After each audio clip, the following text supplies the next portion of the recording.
Pope Creighton's prayer, it rises high, where faith and science touch the sky. In the word and wonder truth is clear, God's design in every sphere. Oh, Pope Creighton dreams with heart sincere of a world where truth appears, faith and reason shine as one in Pope Creighton's prayer. God's will be done. All right, welcome to IFS. My name is Pope Creighton Vaughn, and today I'd like to talk about one of my favorite things in science. So the whole point of this is that I am a huge science nerd.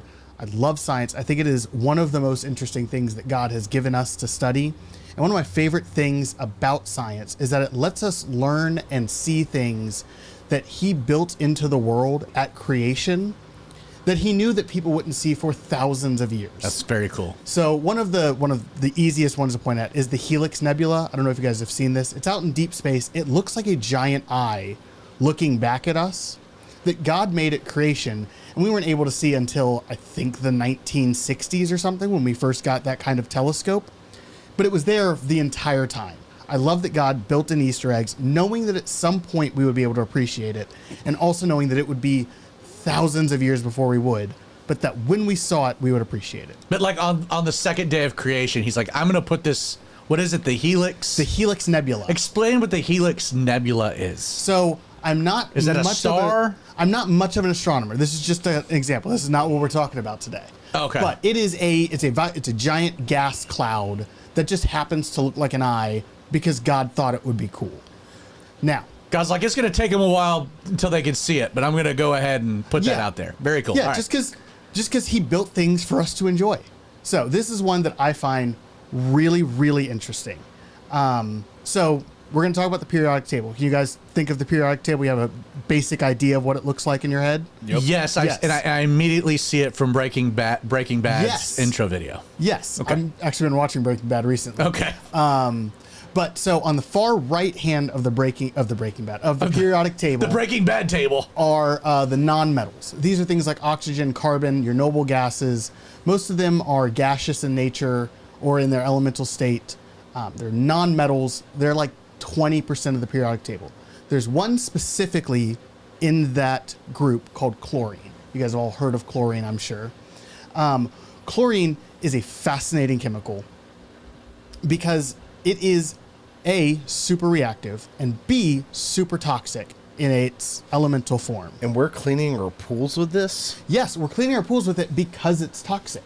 Because it is toxic to bacteria as much as it is to people. And so what's interesting about chlorine is the reason that it's toxic is that in its outermost electron shell, doesn't matter what that means specifically, but in its outermost electron shell, it has 7 electrons and it wants to have 8, which means that it is very willing to pull electrons from other atoms. And as a result, it is very reactive, and it has a tendency to pull electrons from things that the other atoms need, or whatever the atom is attached to needs. So it's like where chlorine gas is very dangerous. This is why chlorine gas is very dangerous. It is, in fact, chlorine gas was the first really effective chemical used in warfare. It's by a guy named Fritz Haber, he was a German scientist in World War I, and he was the first one to really weaponize chlorine. And the way that it worked was he would just open up canisters on the battlefield when a favorable wind would come by, and because chlorine gas is heavier than air, it would stick to the ground and then fill the trenches on the enemy side.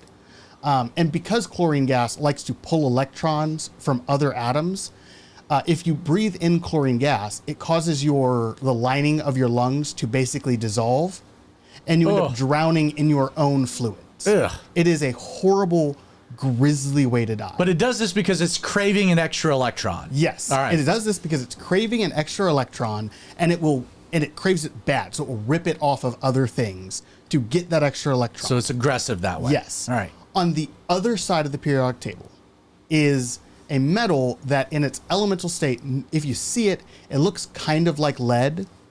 It is very soft. You can actually cut all the way through a chunk of it with a butter knife. AU?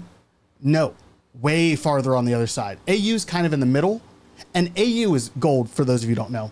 And it is kind of soft. You can dent gold with a fingernail, same thing with lead. This, you could cut through an inch thick piece of it with a butter knife without much difficulty. We'll get there. Okay. So it is very soft, and on the outside, if you see it, it usually has kind of a leaden, tarnished look, and then when you cut into it, it is bright silvery white. The reason for that is because it is also very, very reactive, but for the opposite reason that chlorine is very reactive. It's really reactive because in its outer electron shell, it has a single electron, which it is very, very, it likes to give up. It is very ready to give up this electron to anything that comes by that needs an electron. So it is also very reactive. It is called sodium, and it is in its elemental state so reactive that you can look this up on YouTube. It's spectacular. You take a chunk of sodium and submerge it in water, it explodes. Like violently full, like an M80 in a lake explodes. It's wild. There are videos all over YouTube. It's well worth a watch if you have time. In fact, when people distill elemental sodium, to keep it around, they have to submerge it in oil because it reacts to the air and the water in the air so rapidly that they won't have any left if they just left it on a counter. It's just wanting to get rid of that electron. Oh, it throws electrons out like it's nobody's business. And so they submerge it, and even while it's submerged in oil, it will start reacting. So even in the oil, it gets that patina on the outside from the top layer reacting to even the water and the oxygen. It gets that urge. Now, what's fun about these two elements is that because chlorine is the gap with one electron, is a gap of one electron, and sodium has a single electron that it's ready to give up, they combine really easily. And when you combine them, do you guys know what you get? Table salt. Table salt. You take a massively toxic, poisonous gas and a violently explosive metal, and you combine them 1-to-1, NaCl, sodium chloride. You combine them and you get table salt. A ubiquitous, necessary for human life as we know it, compound, table salt. All table salt is explosive metal and poisonous gas, which I think is just so cool. That is very cool. And yeah. Didn't know that.